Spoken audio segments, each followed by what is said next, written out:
is your land. Come seek an adventure at the old pirates, eh? Make the jump to light speed. 5, 4, 3, 2, 1, go! Disney Parks has opened several significant rides in 2023 and 2024 so far, with more on the way. These new attractions, most of them executed in classic Disney storytelling fashion, showcase several new technologies, incorporating them into the rides. Some are seamless and perfect, while others are a bit more obvious. Overall, these rides are excellent, with a strong focus on story first and effects after. After several years of giving Star Wars and Marvel lots of attention, the majority of these new rides are based on Walt Disney animation, and we absolutely love that. Disney, in the past 2 years, has put out rides with new and improved audio animatronics that are more lifelike than ever before. Projections and media are still used heavily, but have a deeper, more dimensional feel with or without 3D glasses, and creative use of surfaces like OLED screens, scrim mirrors, and as many layers as a multiplane camera to make them more interesting. Not to mention improved ride vehicles, which have become smoother and even better at framing your view of the experience than ever before. And so, we want to get into our top 10 recently opened Disney park rides.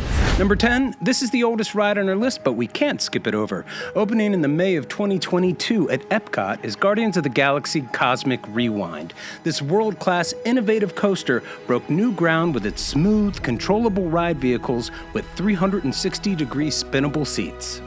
Like Mission Breakout, this ride has a randomized music selection choosing from 6 different rocking tracks. Speakers are built into the ride vehicle and found throughout the ride as well. In addition to pointing it wherever it wants to point you at any given moment, the ride features multiple launches, both forwards and backwards in combination with all the spinning. For some, it's a bit dizzying. For others, it simulates the sensation of spaceflight. Like an upgraded Space Mountain, this world-class coaster takes you around the galaxy as you help the Guardians battle Terrans. It's a worthy Disney e-ticket attraction. Okay, we're going to put in honorable mention number 1 right here. Avengers Assemble Flight Force opened in 2022 as well at Paris Studios. This rework of the Aerosmith rock and roller coaster has an amazing queue and a pretty fun Iron Man flight overlay in its twisty-turny tracks. Number 9. Early in 2023, Disneyland opened Mickey and Minnie's Runaway Railway at Disneyland Park. This near clone of the version already open at Hollywood Studios is a welcome addition to Mickey's Toontown. For Disneyland, this was a net add. For Hollywood Studios, it replaced the beloved Great Movie Ride, and that's something else entirely. The ride gets a new setting, the El Capitan Theater, and a new fun queue which showcases Mickey and Minnie's career. And the ride itself is a lot of fun, using trackless vehicles to zip around a lot of animated locations, and it's themed to the recent Mickey shorts. While most of the animatronics are very successful, we just gotta say it, Mickey and Minnie look a bit weird. We have a feeling we won't be seeing this style of animatronic with the internally projected face much in the future. We do think this ride was very much trying out a format that we're going to see a lot more of as Disney creates more attractions. Number 8, another clone, Tron Light Cycle Pursuit, opened in 2023 at Magic Kingdom in Walt Disney World. This coaster innovates with its unique ride vehicles and amazing first launch sequence, something other parks will strive to emulate. In our opinion, it is visually stunning at night. I love the architecture of the structure, and I think it has fantastic lighting. And though the ride is massive, it fails at length, as it's fast gaining a reputation for being the shortest ride at Walt Disney World with a runtime of about 60 seconds. This short length allows it to stay a family coaster while having some pretty big thrills and speeds because you are off of it so quick. But compared to Cosmic Rewind's 3-minute ride, the storytelling comes off rushed on this coaster. Time for another honorable mention. In 2023, the Adventureland Treehouse opened at Disneyland Park. We think this new walkthrough is a success. Inspired by Swiss Family Robinson, but something unique and original, it follows a family living in a treehouse in the jungle. The treehouse has a bit more life to it, with all the animals living in the tree now. Even if it does have a smaller footprint, it's great to be back up in the high branches of Disneyland.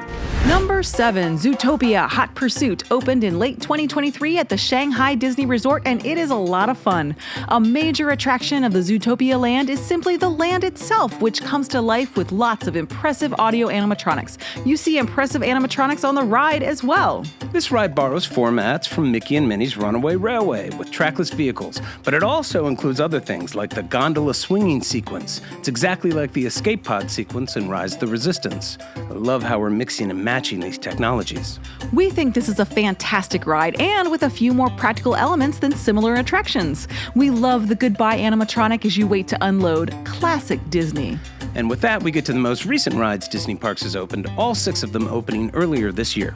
Number 6, Wandering Oaken Sliding Sleds. Hong Kong Disneyland opened World of Frozen this year and people are impressed. Set at the base of a beautiful mountain, the sun sets behind the new land and it's quite picturesque. Wandering Oaken Sliding Sleighs is a family roller coaster destined to be many children's first coaster. It's really cute, it's well-themed. But it's also very pedestrian. To us, its track and layout looks like Chip 'n Dale's Gadget Coaster or Flight of the Hippogriff over at Wizarding World. For most, it's short and not too thrilling with no real show scenes. Number 5, the new World of Frozen also has a near clone of Frozen Ever After. The raft ride originated at Epcot. The major improvements found on this version of the ride are the updated animatronics that use less internally projected elements, and the overall ride has a slightly slower pacing.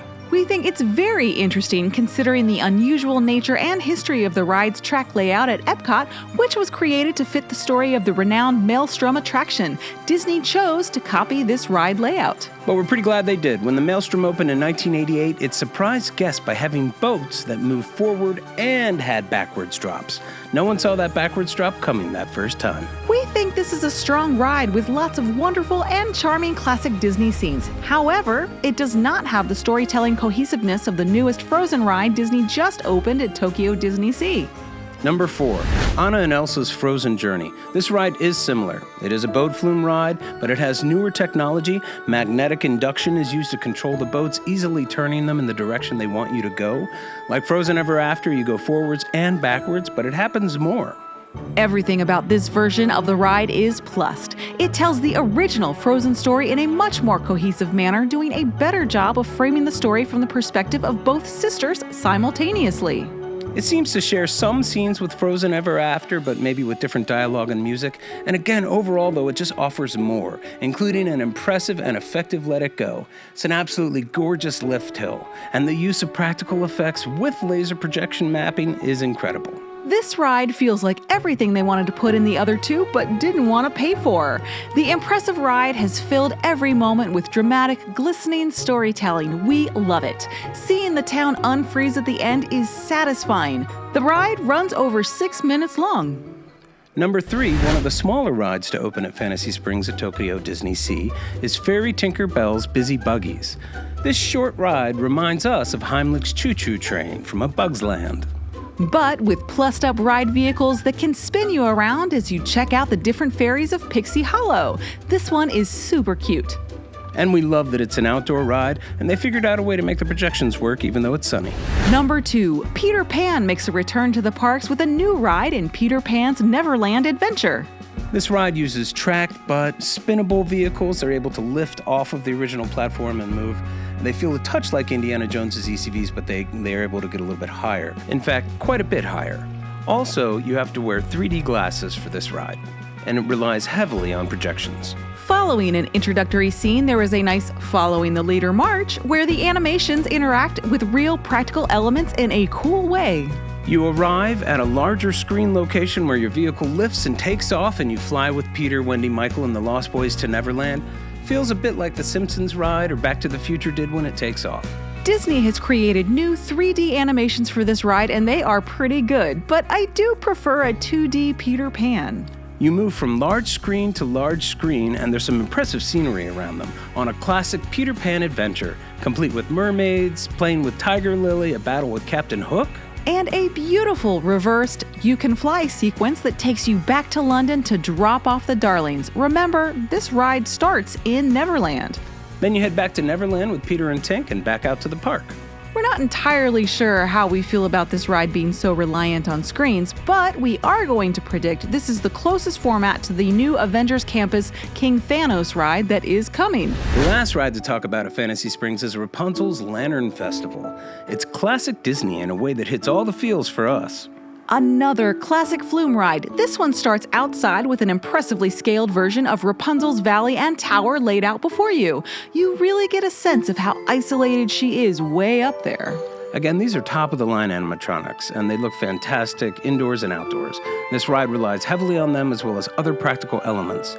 As you enter the interior of the ride, the show building, and the caves, you're presented with a number of gorgeous show scenes that follow the plot of the movie. The scene showing the castle in the distance is amazing Imagineering and design, and the lantern scene gives us goosebumps every time. This ride sticks to the romance of the story. Mother Gothel doesn't make too much of an appearance here, but everything about this ride, from an Imagineering perspective, is done with love for the content, as well as reverence for timeless Disney attractions. This one is for everyone. However, at 4 minutes, this ride comes up a bit short in runtime, but it sure is lovely. With Tiana's Bayou Adventure opening at both American parks later this year, we've got June for sure in Walt Disney World, and then we're going to guess October for Disneyland. This year, 2024, is a big one for the parks. And it feels like with all these new rides, Disney has hit a new stride in excellence, especially when they or others are willing to invest the big bucks to make them. We think the best parts of the new rides are the improved audio animatronics and the vehicles which are able to frame every shot. What do you think about these impressive attractions? Let us know in the comments. Thanks for joining us. May the light in the firehouse window always shine brightly. And may your dreams always come true. We'll see you in the parks.